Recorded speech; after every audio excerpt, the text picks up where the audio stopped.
औज़ुबिल्लाहिमिनश्शैतानिर्रजीम बिस्मिल्लाहिर्रहमानिर्रहीम। शुरू अल्लाह ताला के बाबरकत और पाक नाम से जो अपने बंदों पर बहुत ही ज़्यादा अपने हबीब पाक के सदक़े हमेशा से हम सब पर रहमत ख़ास फरमाने वाले हैं। गुज़श्ता साद हकीम बाबा सैफुल्लाह की तरफ से मेरे तमाम दोस्तों को अस्सलाम वालेकुम व रहमतुल्लाहि व बरकातुहू। जी तो दोस्तों, आज मैं अपने ख़ास तौर पर जो हमारे बच्चे हैं, नौजवान, मैं उनसे मुखातिब हूँ।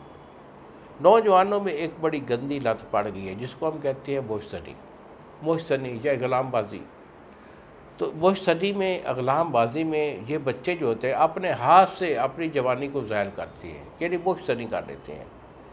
लड़के लड़कों से मिलकर ग़ुलामबाजी करते हैं तो उससे भी इनका सत्यानाश हो जाता है।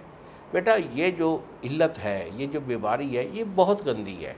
जितना हो सके इससे इजतनाब करना चाहिए।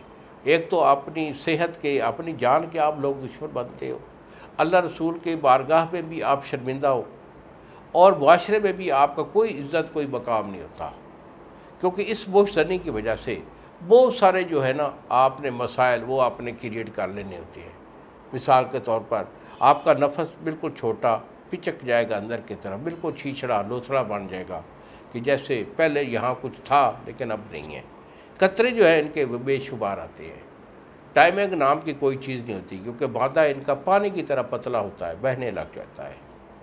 दिल इनका कमज़ोर होता है, उस कमज़ोरी में दिल फड़कता है, सांस फूलता है। ये दौड़ने लगा सकते, कोई काम काज नहीं कर सकते। पट्ठे इनके बेहिस हो जाती हैं जिसमें थकावट और दर्दें रहती हैं। दिल करता है बस सो ही रहे, कोई काम कहे ना।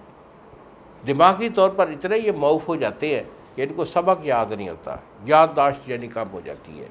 मैदा और जिगर भी इनका डिस्टर्ब होता है, खाया पिया हज़म नहीं होता, जो कुछ बनता है वो निकाल देते हैं। तो ये इल्लत एक ऐसी बुरी है कि ये बंदे को ज़िंदा दरगो कर देती है।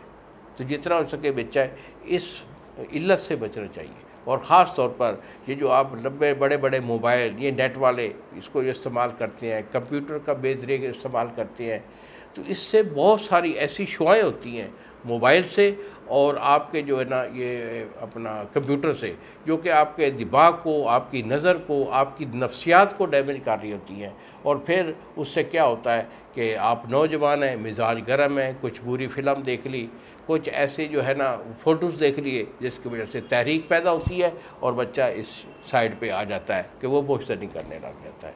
तो बेटा, ये चीज़ें जो है ये इसको जो है ना इस्तेमाल करना छोड़ दें। ये चीज़ें आपके लिए, आपकी सेहत के लिए ये गलत है। तो अगर कोई ऐसा इशू है तो इस मर्ज़ का इलाज, मेरा इलाज गारंटेड होता है। 2 महीने का मैं इलाज देता हूँ। अगर मेरे से इलाज लेना चाहेंगे तो बेटा यही मेरे 2 नंबर होते हैं, मुझे फ़ोन कॉल करें, मेरे से मशवरा करें। दवाई मैं आपको भेजूँगा, TCS वाला 2 दिन में आपको डिलीवर करेगा। और अगर आप मेरे पास खुद आना चाहते हैं तो जंग शहर के अंदर ये मेरा दवाखाना है, मेरे से रब्ता करें, टाइम लेके मेरे पास आ जाए, मैं आपकी नब्ज़ मिजाज चेक करके आपको इलाज दूँगा। इंशाअल्लाह मेरे अल्लाह और उसके रसूल के हुक्म से ये ठीक हो जाएगा। इन्हीं अल्फाज के साथ इजाज़त दीजिए बाबा जी को। अस्सलाम वालेकुम व रहमतुल्लाहि व बरकातहू।